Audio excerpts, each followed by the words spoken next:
Continuamos con la entrevista en Talentos de Voz. Seguimos con el doblaje, pero lo que quiero saber ahora es cómo llegás al doblaje y cómo empezás a trabajar en el doblaje. Muy bien, mira, fíjate que como yo te decía desde pequeño, pues iba yo Ujú. con mis papás, los acompañaba yo a las salas de doblaje, no todos los días, pero sí, digamos, con una cierta frecuencia, que era pues todo un rito, ¿verdad? Porque las salas estaban oscuras, ¿no? Nada más se proyectaba ahí lo que se veía y trabajaban todos los actores juntos, no como ahora que Sí. va de uno por uno, ¿no? Entonces, pues ahí nos sentábamos en unas butacas, generalmente eran salas muy grandes, ¿no? Entonces nos sentábamos en unas butacas a escuchar ahí al actor que estaba interpretando o haciendo algún papel o alguna cosa. De esa manera yo empecé a hacer de pronto algunos pininos, por así decirlo, decir, a ver, pues salió este niño, a ver, aquí grita extra, extra, pues grita eso, ¿no? Entonces me empezó a gustar, me empezó a gustar mucho.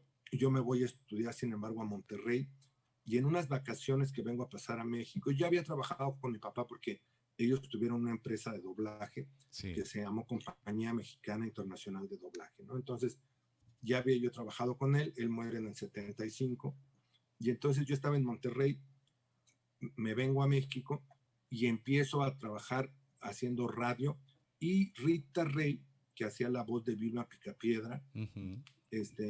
Queridísima amiga, en paz descanse, me lleva nuevamente al doblaje a Cinza, porque yo había trabajado antes en Oruga, eran las dos compañías Ujú. más grandes que había, ¿no? Cinza y Oruga.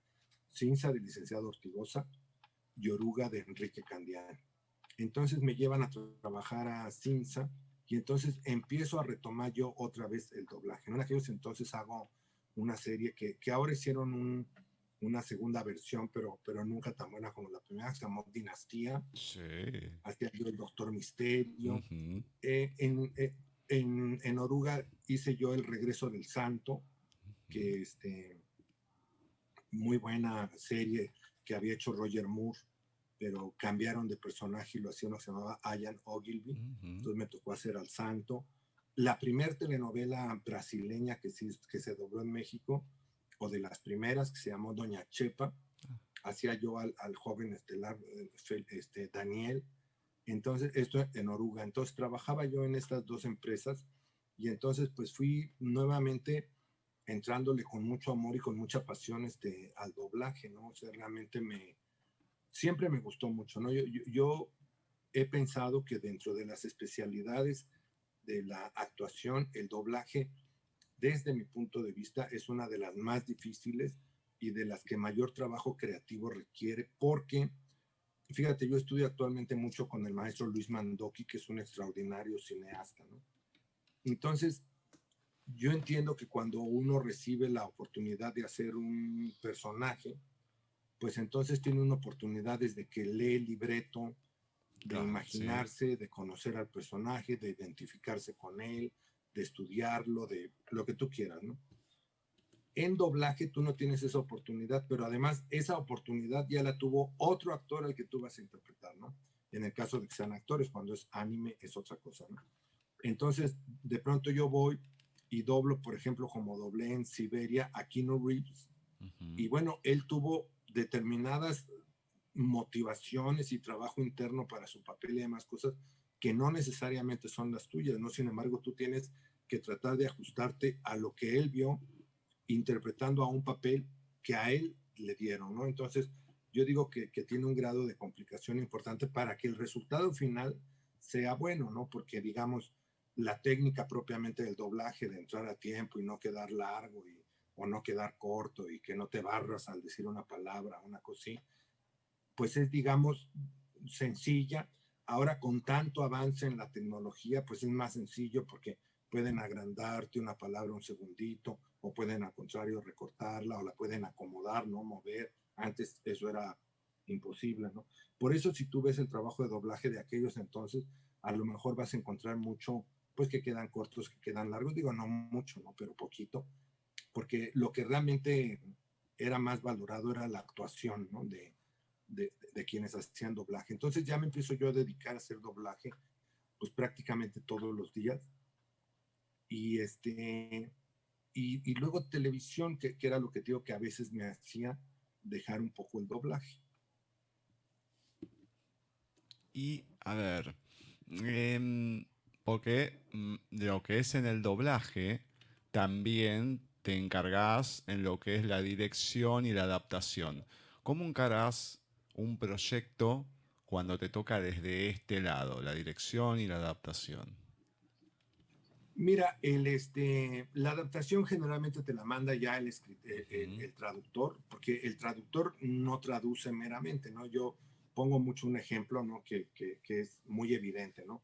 Pero si tú dices, por ejemplo, umbrella en el idioma original y lo traduces como sombrilla, pues queda perfecto, ¿no? Umbrella, sombrilla, queda perfecto, ¿no? Pero si tú pusieras paraguas, pues ya no tiene nada que ver los movimientos del labio, ¿no? Entonces, esto en teoría los traductores ya lo tienen y entonces ya más o menos adaptan para que sea la misma idea y todo, pero que no te cause ese tipo de conflictos, ¿no?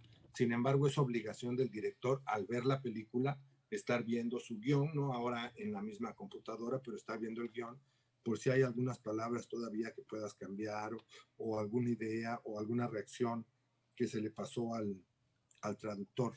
Entonces, uno se encarga generalmente del casting, aunque en algunas empresas ya las mismas empresas te dan el casting o te piden que hagas casting para los personajes, ¿no? Entonces tú sugieres a 2 o 3 o ellos mismos te lo sugieren, dependiendo de la empresa, ¿no? Yo realmente he tenido mucha libertad de elegir a mi reparto, pero hay empresas en las que sí ellos ya te dicen, pues, este personaje lo hace tal, esto tal y esto tal, y ya, entonces uno se encarga de la dirección, que hoy viene siendo un trabajo muy en equipo, porque tiene que ver todo, ¿no? Lo que yo te decía de la tecnología, que ahora puedes hacer tantas cosas con la tecnología, ¿no? Puedes incluso poner una voz más grave, más aguda, recortarle. Fíjate que el otro día grabando aquí con uno de los chicos, sobró una S por decirte algo, ¿no? Hazte cuenta que alguien dijo, oyes, entonces dije, oye, oí una S de más, otra se la corto. Y así, la editó, ¿no? Y tú dices, bueno, pues caramba, ¿no? Qué barbaridad, ¿no? Entonces, ahora ya es fundamental el trabajo en equipo, pero es fundamental el que el director sea una gente preparada culturalmente hablando y en las cuestiones de actuación, ¿no? Entonces, cuando no tienes eso es muy difícil porque tú cómo le puedes decir el tono que te debe de dar un actor si no sabes cómo explicarlo, ¿no?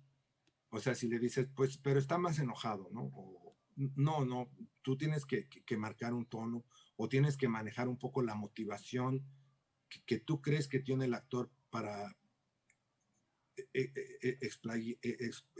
no sé, expresarse de alguna manera, de poder.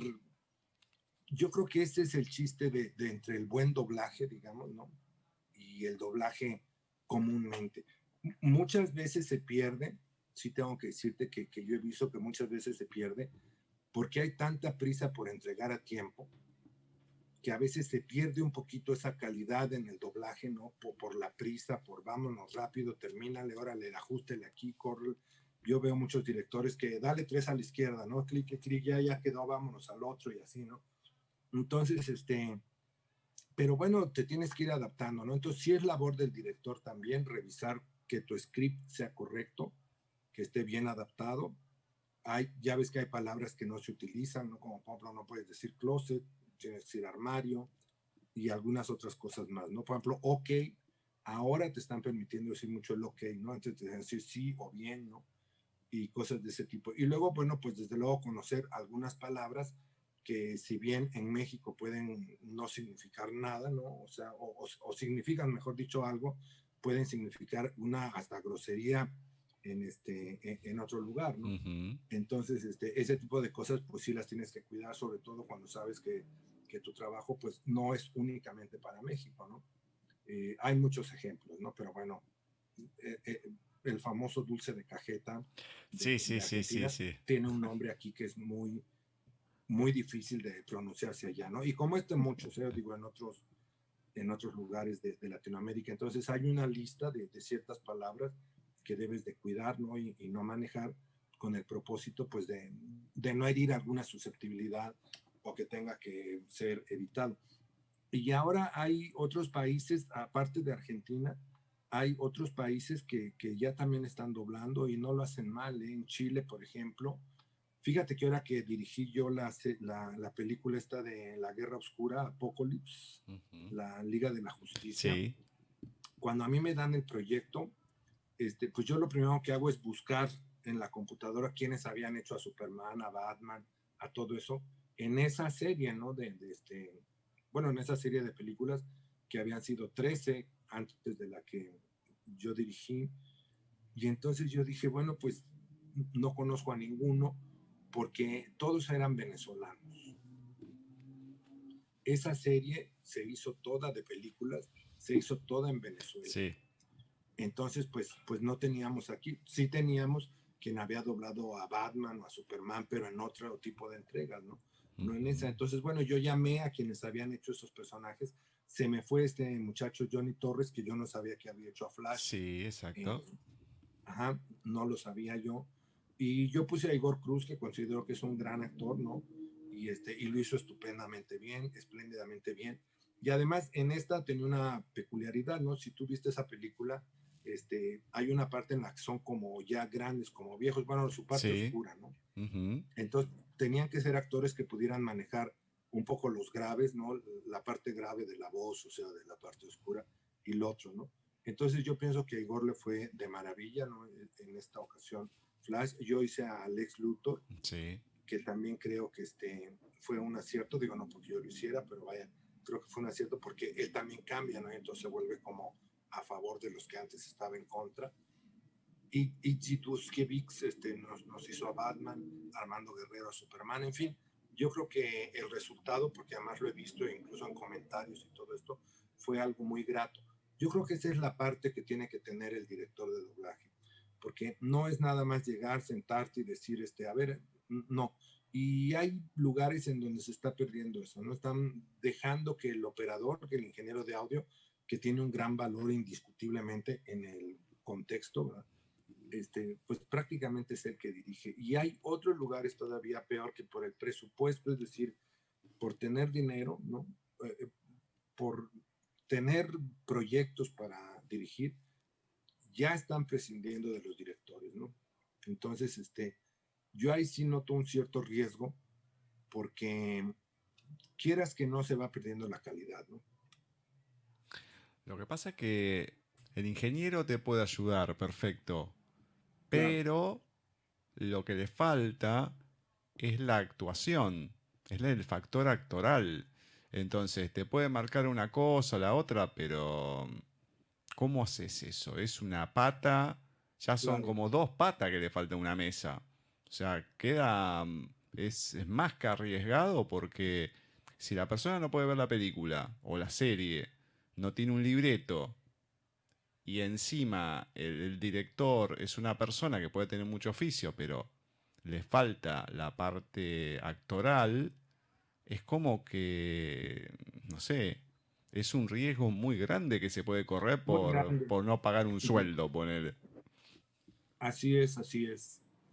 Y lamentablemente ha empezado a haber ya empresas que van optando por esto, porque como hay una competencia, también yo lo entiendo en el sentido de la competencia un poco desleal, ¿no? Porque Claro. fíjate, cuando yo empecé a hacer doblaje aquí en México, que tenían mis padres su compañía, más o menos, y te estoy hablando de hace 46, 47, 48 años, o sea, no sé, muchísimo tiempo, ¿no?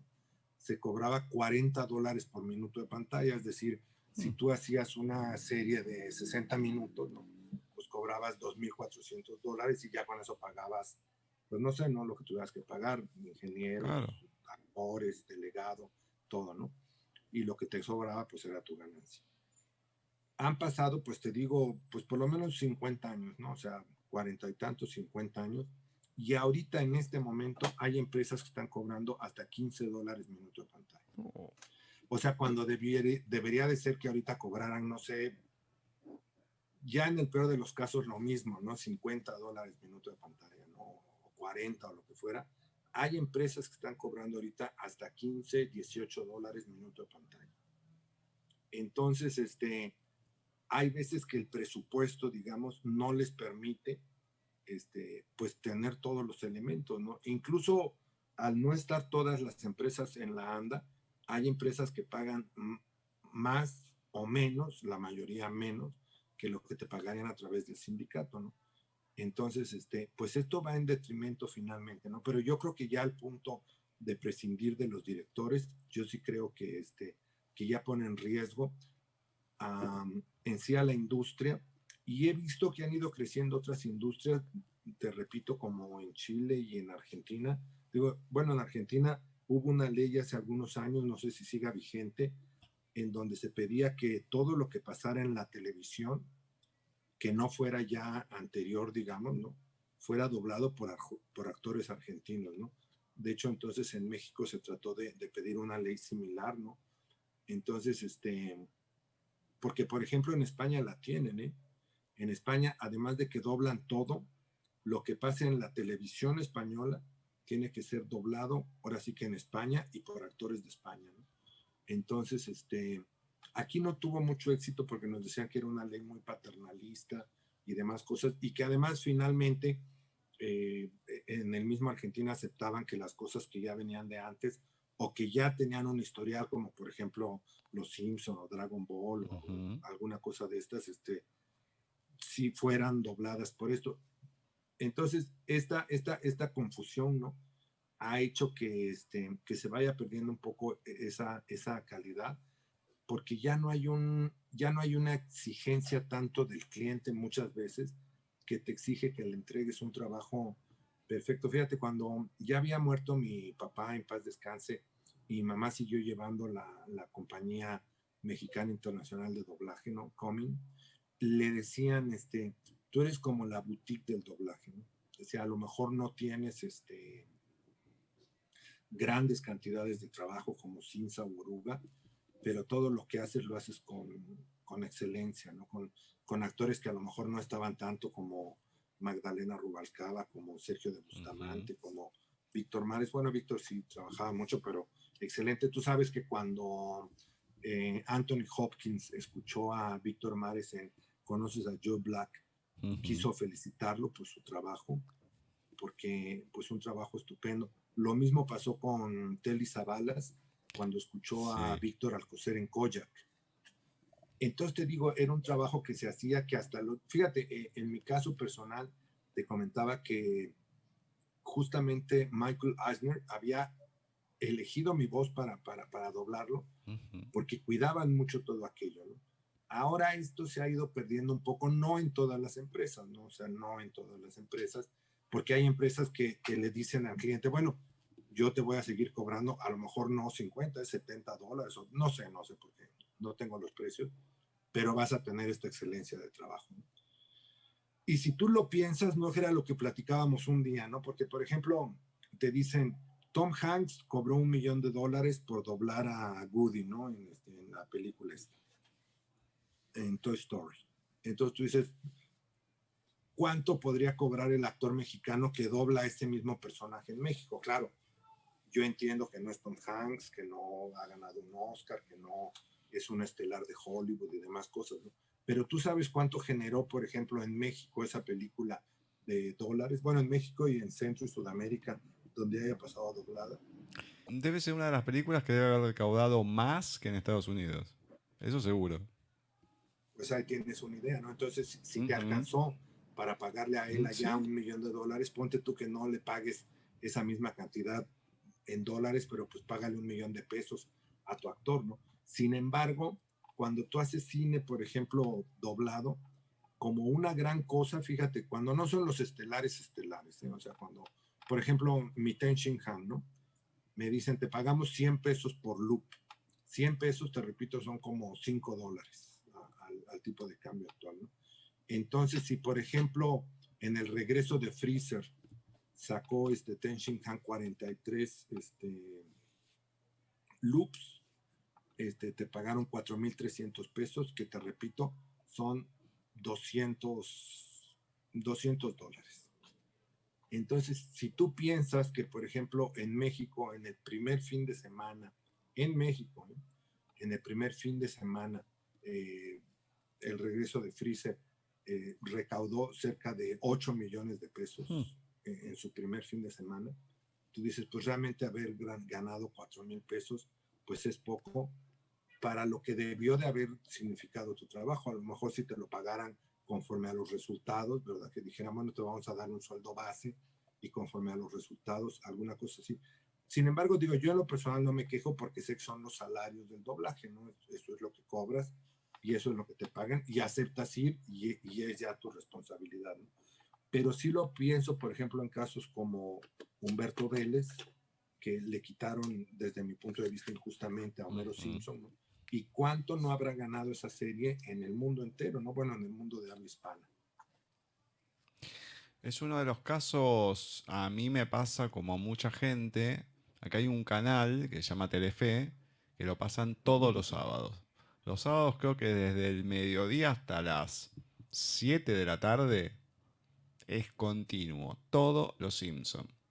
Sí, Y sí, sí, sí, sí. cuando aparece un capítulo de los denominados nuevos, que en realidad que ya tienen más tiempo que los viejos, lo saco, pongo deporte, pongo otra cosa, porque no. A No es ver, lo no me mismo ya, atrae la sí. historia. O sea, más allá de las voces, hay capítulos que son muy malos, en general. De los viejos había alguno que otro que era malo, pero viste que con el tiempo hay cosas que se van desgastando.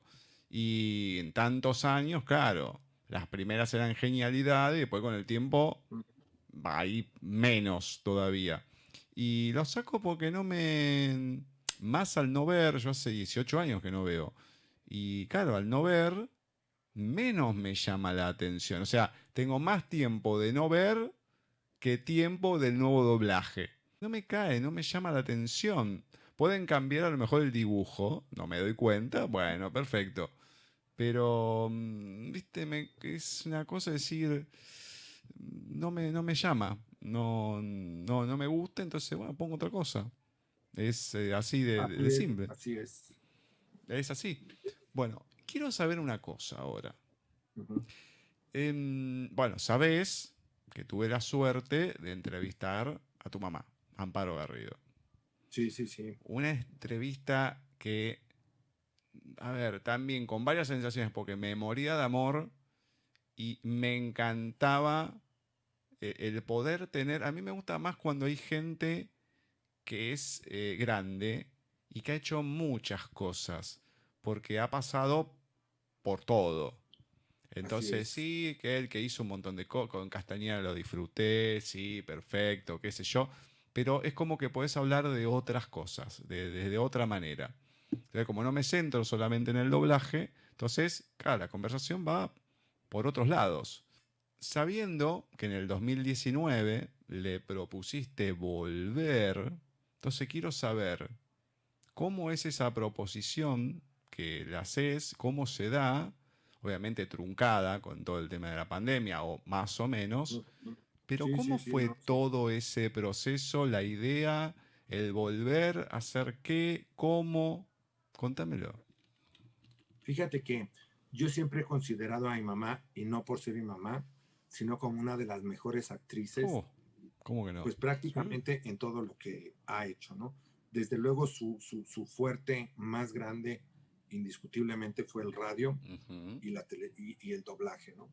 En radio era una, pues, ¿qué te podría yo decir? Una estrella, pues, en su momento sin comparación, ¿no? O sea, todas las radionovelas que escribió Caridad Bravo Adams, las estelarizaba mi mamá, Anita de Montemar, El juicio de los hijos, en fin, la mayoría de las de las radionovelas que originalmente fueron radionovelas. Chucho el Roto, que duró 14 años, Ujú. Ausencia de ti. Además, ella llegó a escribir radionovelas, entonces siempre la he considerado como, desde mi punto de vista, una de las mejores actrices, quizá no tan aprovechada por el cine y la Ujú. televisión como en lo personal me hubiera gustado y creo que hubiera aportado muchísimo más, aunque hay, por supuesto, obras cinematográficas como La hija del engaño con Luis Buñuel, y algunas otras cosas más, ¿no? Y entonces en doblaje, pues también yo nunca tuve duda de que es una, pues de las mejores actrices. Claro que también comprendí que estaba desencanchada y que esta parte, digamos, de la forma moderna de hacer doblaje, que ya es que va un actor y fíjate, por ejemplo, ahí donde yo la llamé, no te dan el libreto físicamente, que está bien, ¿no? Pero lo ves en una pantalla, cosa, eso pues en nuestros tiempos imposible, ¿no? Pues tú tenías tu libreto, incluso tú en tu libreto hacías anotaciones, ¿no? Ponías aquí más largo, aquí corto, aquí esto, ponle coma, lo que sea, ¿no? Entonces, pues yo la llamo y primero a un papel de una serie, también de Hudson and Rex en su primera temporada, ¿no? Y entonces va y pues yo mismo me sorprendo de la forma en que se adapta a una tecnología que pues de verdad pues yo creo que tendría pues el mismo tiempo que te digo que tenía la compañía de mis papás y que la dejaron, o sea, 40 y tantos años de no hacer doblaje, ¿no? Entonces la llamo de nuevo y pues lo hace de maravilla. Quizá había que ayudarle un poco en el sentido es otra forma, ¿no? Cuando ella hacía doblaje cotidianamente, el director te daba la entrada haciéndote así o te tocaba el hombro, ¿no? O sea, como aquí empieza a hablar tu actor y demás cosas, ¿no? Aquí pues estamos separados, no hay nadie adentro y demás cosas, ¿no? Entonces, en ese tipo de cosas, sí, pues tratar de apoyarla. Y tuve la oportunidad de hacer una película con ella, en donde, fíjate, ella era una mujer muy grande de 95, 96 años, que tenía un hijo casi de 80 años, ¿no? Y que logré que lo hiciera Jorge Lapuente. Oh, Entonces, ahora sí que los junté y desde mi punto de vista es un documento histórico, una cosa histórica con la participación, porque ellos dos fueron de los primeros que trabajaron en México en el doblaje, en la industria del ujú. doblaje, en Candiani.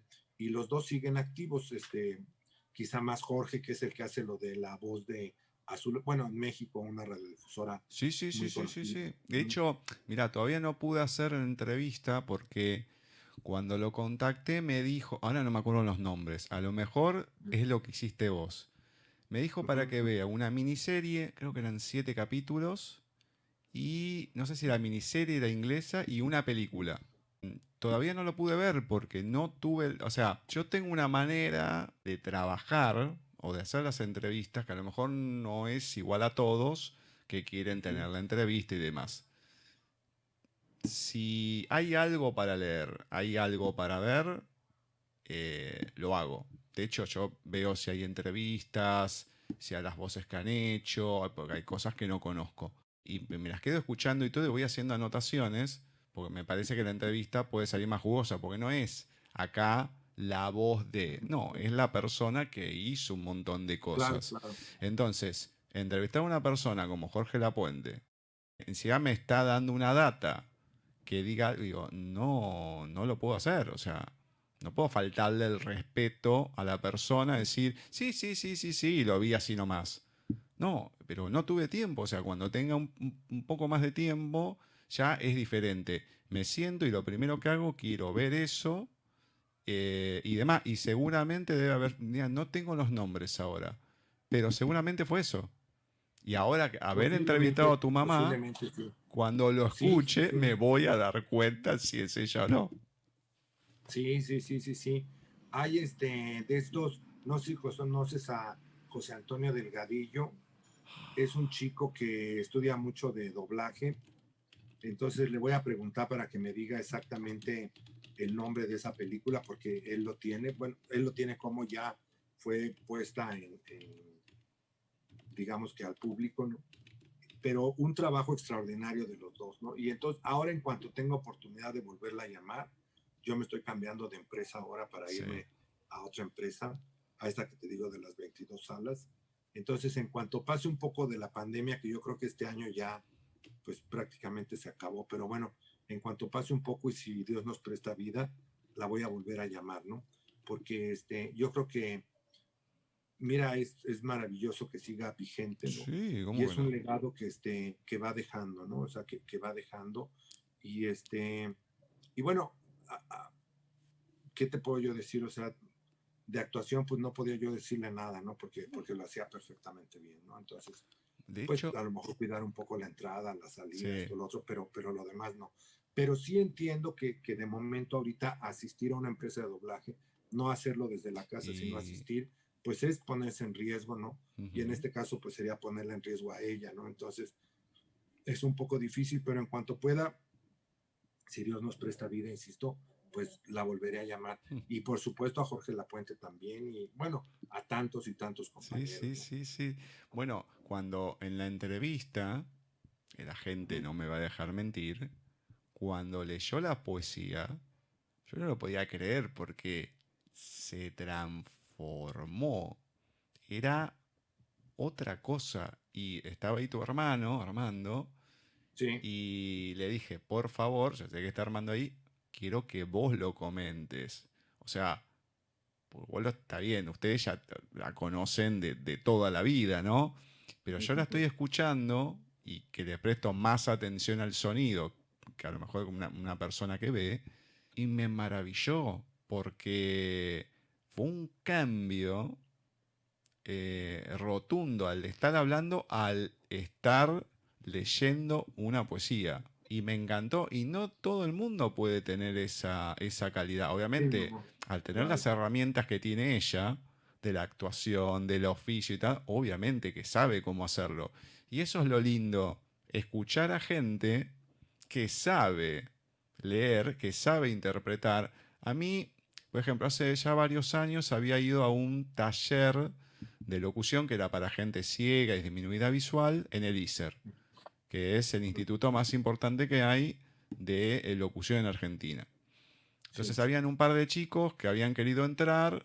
Entonces, vos fíjate, una profesora de teatro fue la que le dio la idea al director del ISER y bueno, hicieron un par de años el curso y demás, ¿no? No sé si seguirán hoy en día. Bueno, hoy no, pero sí siguieron a través de los años. claro, Algún claro. año más sí, pero no sé si después siguió. Esta cuestión de, claro, de estar prestando atención, yo ahí empecé a animarme a leer y todo. Entonces, claro, sabiendo, teniendo herramientas y otro, es otra cosa, te vas dando cuenta de otras cosas. Y es maravilloso encontrar gente con esa valía. Y lo que me decían ahí era, mira, la gente que se recibe deja su locución, ¿no? Agarran un cuento, una poesía, la leen y demás. Como estaba todo ahí tirado, una chica le empezó a ordenar. Y bueno, y le empecé a dejar la que estaba más nítida. Yo levantaba la mano. Entonces era, vos entrabas, hacia la izquierda toda una L de asientos, un espacio y del otro lado unos asientos por separado. Yo era el paria. Como estaba todo ocupado, yo era el único que estaba solo del otro lado. Levantaba la mano. Cuando las profes me iban a dar, otro ciego también se metía. Bueno, me quedaba callado. De vuelta levanto la mano.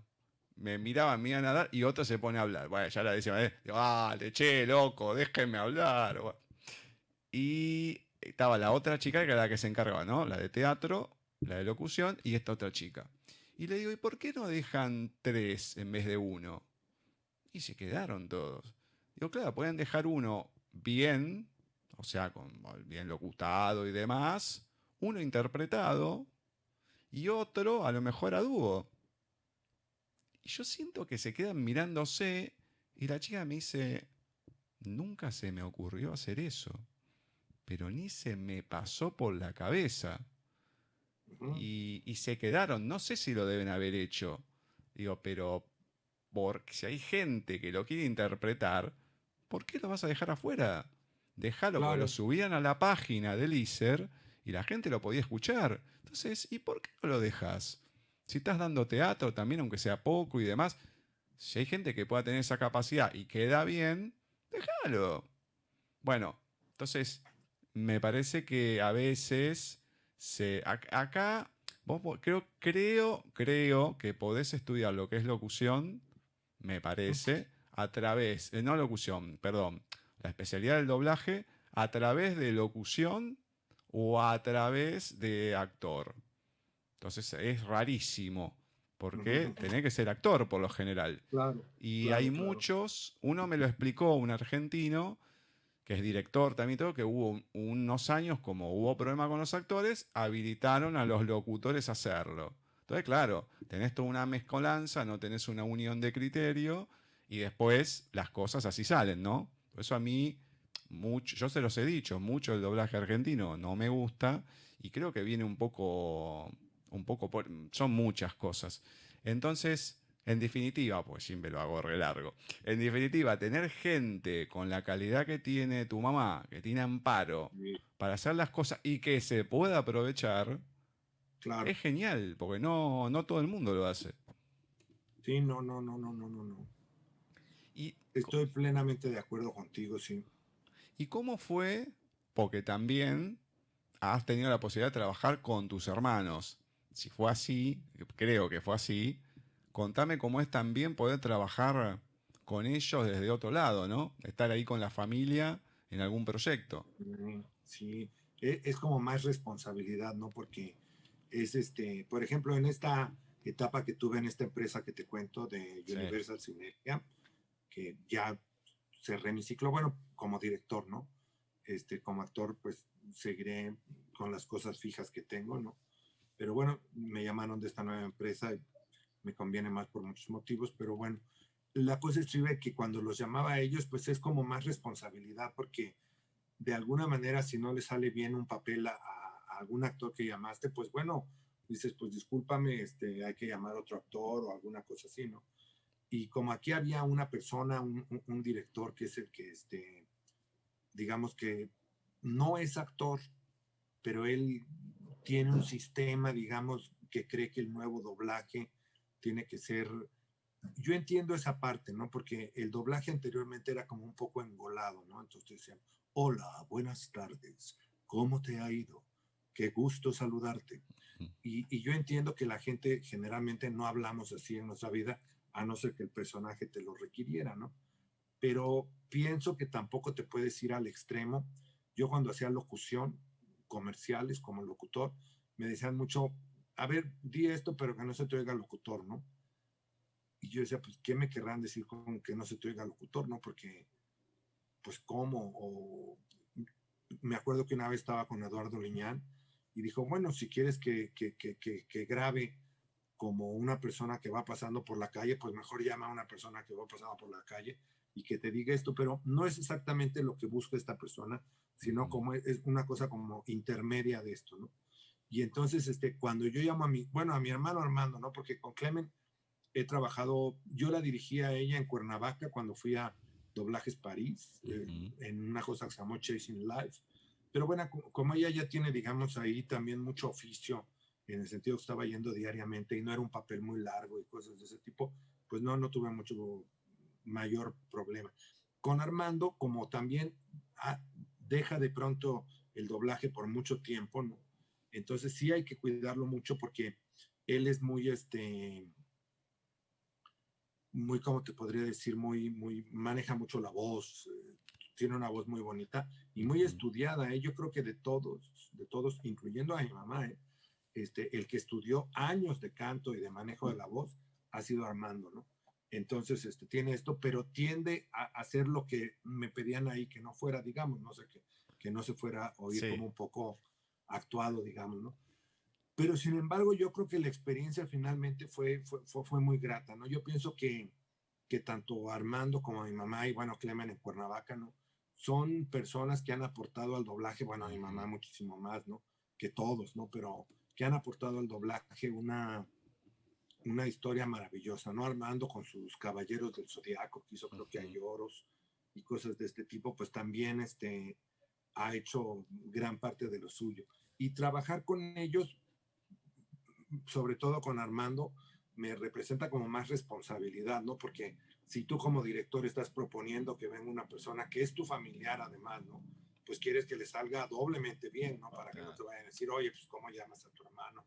Que no le sale o alguna cosa así, ¿no? Entonces, con mucha precaución, pero con mucho afecto, porque yo pienso que lo que tú decías hace rato, ¿no? Hay personas, y sean o no sean familiares, eso no tiene nada que ver, pero que tienen que quedar plasmadas, ¿no? Por ejemplo, este poema que no sé cuál fue el que te leyó mi mamá, ¿no? Pero de su libro de Pasión y Soledad, Ujú. prácticamente el que haya sido, pues son cosas importantes que deben quedar ahí grabadas, ¿no? Y que trascienden porque son únicas en la historia. Ayer les estaba subiendo una fotografía a 6 ex secretarios generales de la ANDA, que es el sindicato de acá. Hace poco murió uno de ellos, Aaron Hernando, y les decía, pues ya esta foto es irrepetible, ¿no? O sea, ya nunca más podremos volvernos a juntar estos 6 ex secretarios, ¿no? Entonces, pienso un poco lo mismo, ¿no? Con la cuestión de la actuación, cuando tienen que dar, ¿no?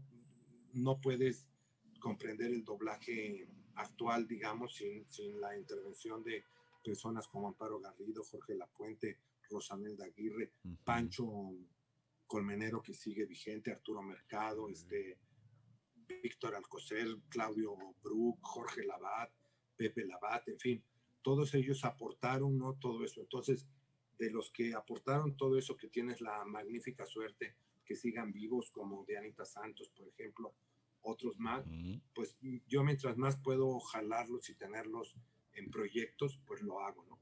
Entiendo, sin embargo, que algunos de ellos, por ejemplo, de Anita dirige mucho, entonces está ocupada, Arturo dirige prácticamente todos los días para DNA, Panchito Colmenero también, pero bueno, dentro de lo que se puede, tenerlo en proyectos, ¿no? Con Pancho Colmenero hace poco lo entrevisté. La entrevista anterior, sí, la entrevista anterior. Y claro, me había hecho la presentación de los Duques Hazard. Dice, no, seguramente no la conocerá. Pero yo, ¿cómo no la voy a conocer? O sea, no sé cuánta edad pensará que tengo. Digo, los Duques de Hazard, qué sé yo, Starkey Hodge, Kojak, las calles de San Francisco. Son series que me. Y más los Duques de Hazard. De hecho, le dije, yo tengo acá escala 1 en 18 el General Lee. Y no en 1 en 24 porque. Por Gil, simplemente, ¿no? Pero pues, el General Lee es uno de todas las series que han pasado, uno de mis autos preferidos. ¿Cómo no voy a conocer a los Duques de Hazard? Obviamente. Y Sí, se sí, sí. reía. Claro, está bien, yo entiendo que mucha gente, que a lo mejor la mayor cantidad de gente que hace este tipo de entrevistas, claro, son más jóvenes. En YouTube, en Instagram y demás. Pero estoy en una edad que conozco lo de antes, puedo conocer lo de ahora, que me puede costar un poco más más por el tema de la vista que dejé de ver varias cosas. Están y las veo en el momento. Entonces, pero por eso digo, cuando engancho gente que ya tiene una trayectoria y ha hecho esas cosas, Sí, claro, sí, sí. mi hermano siempre mejoraba, dice, sí, conseguía al que doblaba a Bernardo, el del zorro. Entonces, bueno, siempre me hace el mismo chiste. Claro, y Colmenero había hecho el Cabo Reyes. Y dije a mi hermano, ¿sabes qué? Estuve con... No, en serio, obviamente que no le dije que me haga el Cabo Reyes, pero a lo que voy, han estado en series que uno, de hecho, el zorro hasta el día de hoy se sigue viendo en Argentina, se da todos los Sí, días. sí, sí, sí. Entonces, qué sé yo, están todos muy presentes. Pero bueno, hablando de presencias, contame, después de esta pregunta vamos a entrar a algunos de los personajes que le has puesto vos, ¿no?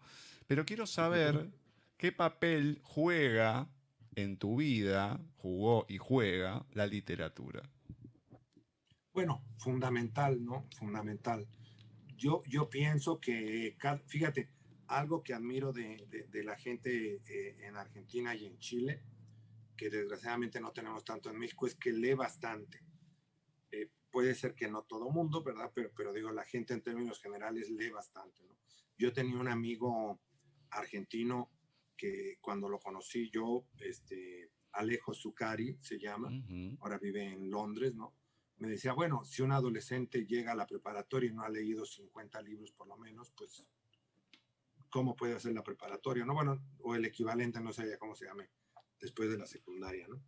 Entonces, y yo pensaba, ¿no? Sí es fundamental, ¿no? Entonces, para mí la literatura ha sido parte fundamental de mi vida. Fíjate que curiosamente este año con la pandemia, que yo pensé que me iba a abocar a Mm. leer o a releer textos, ¿no?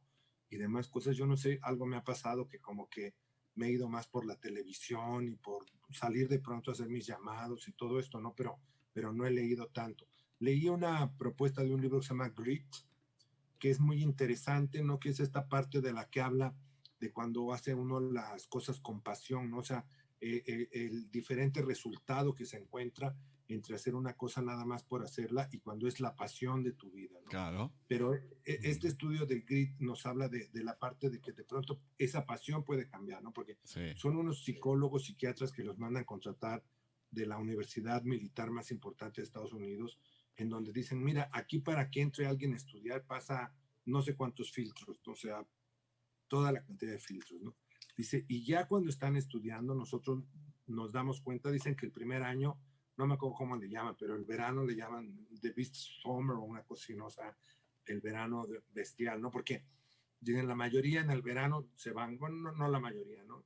Dice, pero nos llama la atención que los que creemos que no se van a ir por ningún motivo, de pronto son los que se van, y algunos de los que pensamos que este no va a aguantar, se quedan.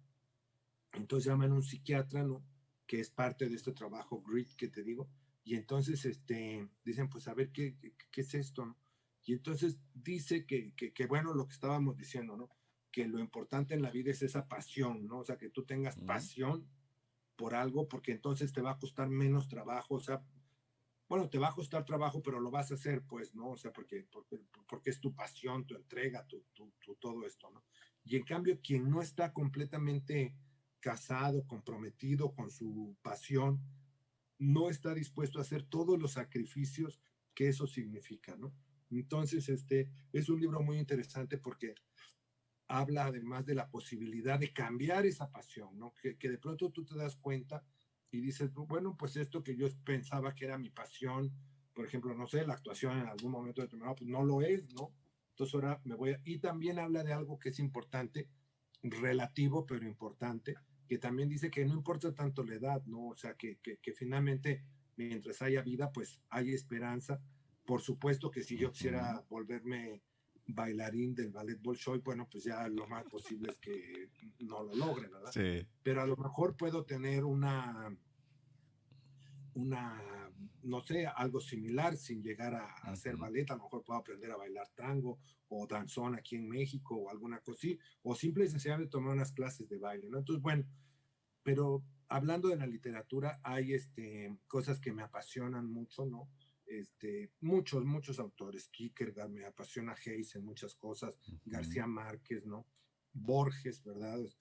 Estuve bueno, la vez que estuve allá en Argentina, estuve con Quino, que acaba de fallecer hace poco, estuve con la viuda de Borges, ¿no? Y con Pepe Soriano, no sé, ¿no? O sea, hay cosas que me apasionan, ¿sabes? A mí me gusta mucho lo poco que puedo leer, pero más escuchar, por supuesto, de Facundo Cabral, porque me parece, ayer justamente lo estaba escuchando, ¿no? En una cosa que sea La vida es sencilla, ¿no? Entonces, me parece que es una persona que aportó tanto, ¿no? Fíjate que un día estábamos aquí en México en una cosa que se llamó La Noche de las Estrellas, y entonces lo organizaba mi mamá, y entonces estaban cantando Lola Beltrán, bueno, el show era Lola Beltrán, Marco Antonio Muñiz y un grupo entonces muy famoso que se llamaba Garibaldi. Y entonces, pues ya estaba, digamos que todo el elenco, toda la noche, más cosas. Y yo, fíjate lo que son las cosas de la vida, admiraba mucho yo ya a Facundo Cabral, ¿no? Y de pronto me dicen, oiga, que allá en la puerta hay un señor que lo busca, bueno, no por mi nombre, ¿no? Pero al organizador, al conductor del evento, ¿no? Que porque quiere ver si se puede presentar, ¿no? Dije, ¿quién es este señor? Pues que el señor Facundo Cabral, ¿no? Ah, caramba, dije yo, pues entonces ya fui y era Facundo, ¿no? Y entonces, pues ya nos sentamos ahí atrás del escenario y me dijo, no, pues yo vengo a cantar gratis porque oí en el radio que lo que junten de este dinero va a ser para los artistas que tienen necesidades y yo quiero aportar, ¿no? Entonces, inmediatamente se lo dije al productor, que era Luis de Llano y demás cosas. Me dijeron, pues sí, pero como iban a hacer una subasta de cuadros y demás cosas. No, finalmente estuve como 4 horas platicando con él ahí, y ya no se pudo presentar, porque ya cuando le habían dicho, pues ahora sí, después de que acabe de cantar Garibaldi, ya entrarías tú, y lo anunciaron y todo, ¿eh? Dijeron, no, pues ahora vamos a hacer la subasta de los cuadros, ¿no? Ay, sí, ya me dijo, no, pues ahora sí, ya no aguantaría yo más, ¿no? Y se fue. Pero platicamos como 4 horas. Y fíjate, y llevaba yo el cuadro, bueno, de los cuadros que iban a subastar, estaba uno de un ahijado mío que acababa de morir. Y entonces le dije, fíjate, este cuadro para mí es especial porque lo pintó un ahijado mío que falleció, ¿no? Y me dijo, yo veo poco, me dice, pero fíjate si tú ves cómo abajo ya no hay nada, ¿no? Porque es una chica que tiene un papalote, no sé cómo se llaman en Argentina, pero bueno, un papalote de estos que vuelan, ¿no? Y dice, ve como toda la fiesta ya está arriba, ¿no? Él ya no quería estar aquí abajo, ¿no? Entonces, pues tengo muy gratos recuerdos, pero nunca siento que soy una persona que no me canso de leer ni nuevos géneros ni nada, ¿no? Me gustan algunas cosas de Capote, ¿no? Como Desayuno en Tiffany's, en fin. O sea, hay cosas que disfruto mucho, ¿no? Mis esenciales, por supuesto, García Márquez, Borges, Neruda, estuve en su casa, tuve un libro dedicado a mi abuelo fue un compositor chileno, Juan S. Garrido, bueno, vivió en México, ¿no? Pero le dedicó un libro, su hermano fue, pues, no ministro de Cultura, pero el que le seguía cuando Salvador Allende, y fue el que introdujo el jazz a Chile, ¿no? Imagínate, ¿no? En la prehistoria, ¿no? Entonces, hay cosas de Neruda, ¿no? Como Confieso que he vivido, sus 20 poemas de amor y la canción Desesperada, en fin, tantas cosas que te llenan la vida, ¿no? Me gusta mucho la música, fíjate, de la trova cubana, ¿no? Me gusta mucho escuchar a Silvio, a Pablo, me parece que es poesía, ¿no? Cada cosa que hacen, ¿no? De Frank Purcell, por ejemplo, Diario, que interpreta a Mauri Pérez, en fin. Y de poesía y de, bueno, pues, ¿qué te puedo decir? No, Amado Nervo, en fin, soy un completo enamorado de la literatura en cualquier manifestación, ¿no? Fui amigo personal, muy amigo de Carlos Monsiváis, un intelectual mexicano extraordinario, que escribió Días de Guardar y otros libros más, ¿no? Conozco a Elenita Poniatowska, conozco su obra también, en fin, me gusta mucho, ¿no? Ahí se has tocado un tema que me gusta mucho y siempre que puedo, me gusta también leer cosas nuevas, ¿no? Hace poco fui a presentar un libro al Senado, bueno, poco antes de la pandemia, entonces, de una amiga escritora, que era una novela erótica, que yo dije, caray, en el Senado de la República, una novela erótica, pero bueno, era interesante, ¿no? Y me gustó mucho leerla y presentarla. Entonces yo creo que debe de ser un compañero, una compañera de vida a la literatura, ¿no? Ayer estaba leyendo una frase, no la recuerdo con exactitud, ¿no? Pero decía algo así como, la cultura, no me acuerdo porque no quiero mentirte, pero la idea que decía es, o sea, no es que seas libre, es decir, no es que la cultura te dé libertad, sino que justamente conoces y aprecias la libertad porque tuviste cultura, ¿no? Y es muy cierto, ¿no? Es muy cierto. Yo creo que esa misma sensibilidad, que era de la que yo te hablaba, es la que puedes imprimir como director, no nada más en doblaje, director de escena, en cine, en teatro, en televisión, porque si no, ¿qué les puedes decir, no? Es decir, puedes tener la intuición de que a lo mejor un actor debe de dar más en un momento determinado, pero ¿cómo le explicas, no? ¿Cómo podrías, qué le dices? ¿Grita más, grita menos? O sea, no son indicaciones de actuación, ¿no? Fíjate, el maestro Luis Mandoki, que desde mi punto de vista es el mejor maestro que existe en el mundo de actuación, desde mi punto de vista, fue el primero que llevó a Hollywood a Cuarón, a Alfonso Cuarón y al negro no, pero al Chivo Lubeski sí, y a Guillermo del Toro y a otros, cuando él hizo con esta gran actriz argentina, ¿cómo se llama? Cuando hizo lo de la historia de Gaby Brimer,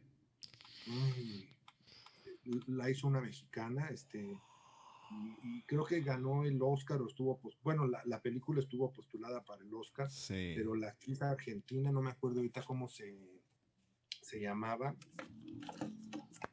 bueno, del maestro Mandoki, y él dice que un director generalmente nada más te debe decir no actúes mucho, y cuidado con tu volumen, porque él considera que cuando tú ya lograste como actor,